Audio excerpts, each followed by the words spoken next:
Am I wrong for breaking up my best friend's relationship with her boyfriend? Some people may say it was petty, but I think it was justice. So my best friend at the time, which we're going to call Coco, had a boyfriend, and we're going to call him Nick. They met in high school their junior year, and they were together for about 2 years. Nick was seriously in love with Coco. He would literally do everything for her. Honestly, Nick was like her little puppet. Honestly, throughout the relationship, I felt as though Coco really didn't respect Nick. I mean, the things that he did for her, I wish a man would do for me. And I just really felt like she didn't really appreciate him. If I was in a relationship with Nick, the relationship would have been mutual. I seriously believe that Nick deserved better because Coco wouldn't do anything. She literally added no value to the relationship, but Nick, he would buy her things, took her shopping, went on dates, went on trips, and Coco had nothing to show for it. So I made a plan to steal her man. And in the next part, I'll tell you exactly why I decided to make that choice. Part 2 on why I decided to steal my best friend's man. So, like I said, the relationship between Coco and Nick wasn't mutual. Coco seriously did not deserve him. In the process of their entire relationship, Coco was cheating on Nick. And, as a best friend, I tried to keep it cordial, but I just didn't like how Nick was getting treated. Especially with all the things that he was doing for her. And you won't even believe the person that she was cheating on Nick with. My crush. And she knew that was my crush. She tried to hide the fact that she was talking to him, but I ended up finding out through mutual friends. I never confronted Coco about it because I just wanted to see if she would be honest with me, but for a week she never did. So one day I decided to go to Nick's house, and I practically told him what it was. At first he didn't believe me, but then once he realized me, out of all people, would come to him about the situation, he understood and felt heartbroken. So we created a plan to hurt Coco. Come back for part 3. Part 3 on why I decided to steal my best friend's man. So, like I said, I went to his house and told him that Coco was cheating on him. And all necessary, I really don't know what Coco was doing with my crush, but I heard from other people that she was talking to him. And honestly, that was enough information for me. And we decided to plan a romantic sneaky link and invite her an hour later. In the process of us doing this, I didn't expect anything to happen, but it did. And I don't know if he expected anything to happen that night, but he practically ended up cheating on Coco with me. Later that night, when she finally arrived, Nick told her she actually needed to go home and that he was busy doing something, even though he invited her to come over. He felt something was off, so she ran upstairs to his bedroom, which was where I was. When she saw me, she yanked me by my hair and pulled me out of the bed. And the rest was history. I ended up finding out 2 weeks later after that incident, the only reason why she was talking to my crush was to get him with me. Storytime on how I found out the FBI was spying on me for 7 months.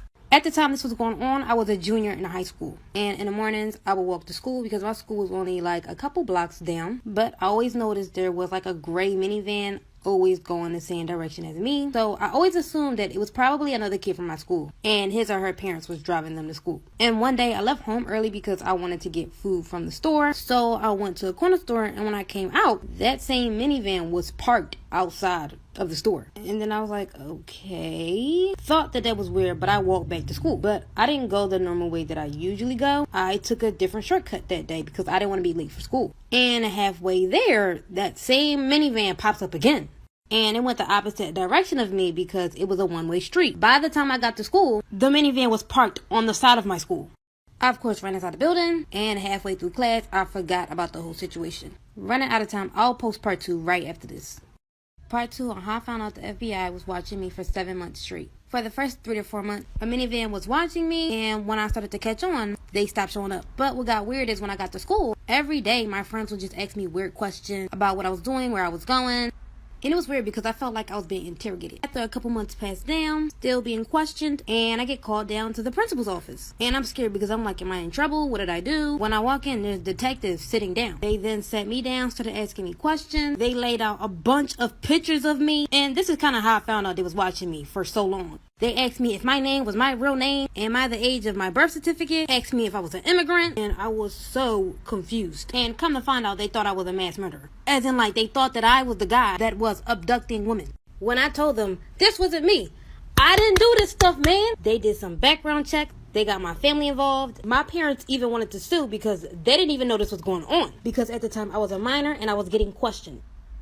Story time on how I found out I was adopted. So growing up, I felt so different from my family, and the treatment was off as well. So my mom is white and my dad is black. And my brother and sisters are all biracial, and at the time I thought I was too. My older brother and sister were both light skinned, they had light eyes, they had curly or wavy hair, and same thing for my little sister. But she honestly looked like a white girl. I mean, if you would straighten her hair, you would have thought that she was just white. And she looked more like my mom than anything. But me on the other hand, I turned out completely different. I forgot to mention, but my dad is light-skinned as well. I was dark-skinned, I had the regular dark brown eyes, and my hair was extremely kinky, and I recently found out that I have 4B hair. And I never understood how I turned out this way, and the rest of my family was light-skinned. I don't know, I just sometimes felt like I didn't belong in the family, and I wasn't pretty enough. And I definitely sensed something was off because my grandmas and aunts and uncles treated me way different.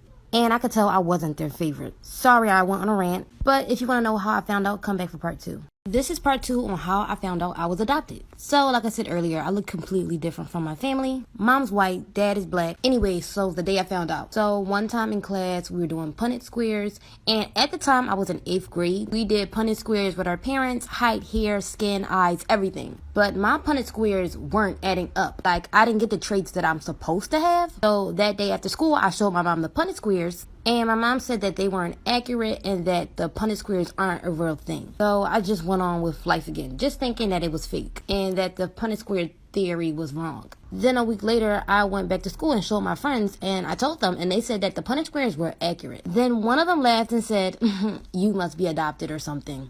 And when she said that, literally my whole world clicked. Sorry, but it's literally so much to the story. You're going to have to come back for part 3 on how I even asked my parents how I was adopted or if I was adopted. So, sorry.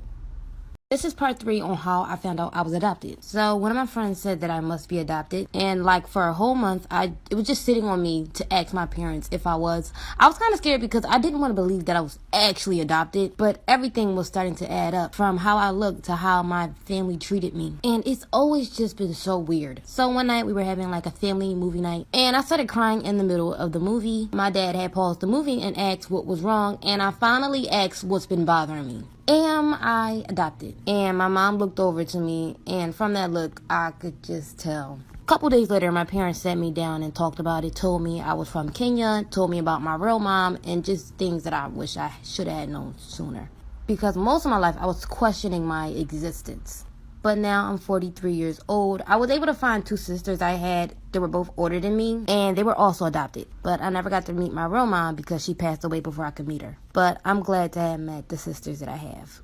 When I was younger, there was a girl I knew who lived in our neighborhood. None of the kids liked her because they claimed that she stank and acted weird. When they talked about her, I kind of felt bad. So I became friends with her. Yeah, of course, I got the, why do you hang out with her? But she really wasn't all that bad. But her scent, they were kind of right about that. One day, she invites me over to her house, and she was very excited because she told me I was the first person to ever come over. And I felt so honored, so I went.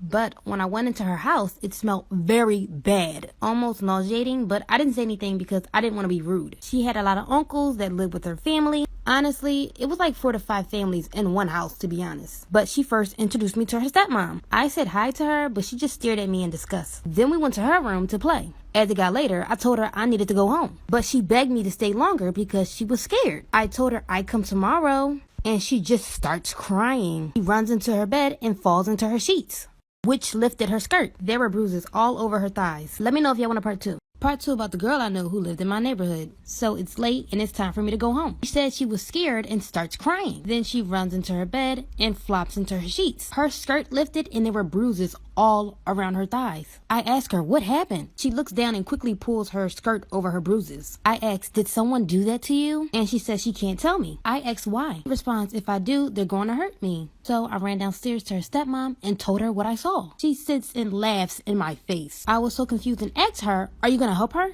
And she tells me that little hoe can help herself and that I actually should be going home. So I went into the living room where her uncles were and told them. One of them had said, that's why that girl don't need to be bringing random folks into the house, and runs upstairs to her room. One of the other uncles asks, you want to get popped? I shook my head in fear and said no. And he yells at me, telling me to go home. From there, I ran home and never came back. And after that day, she never came back outside. It's been 7 years. To this day, I wonder what happened to her.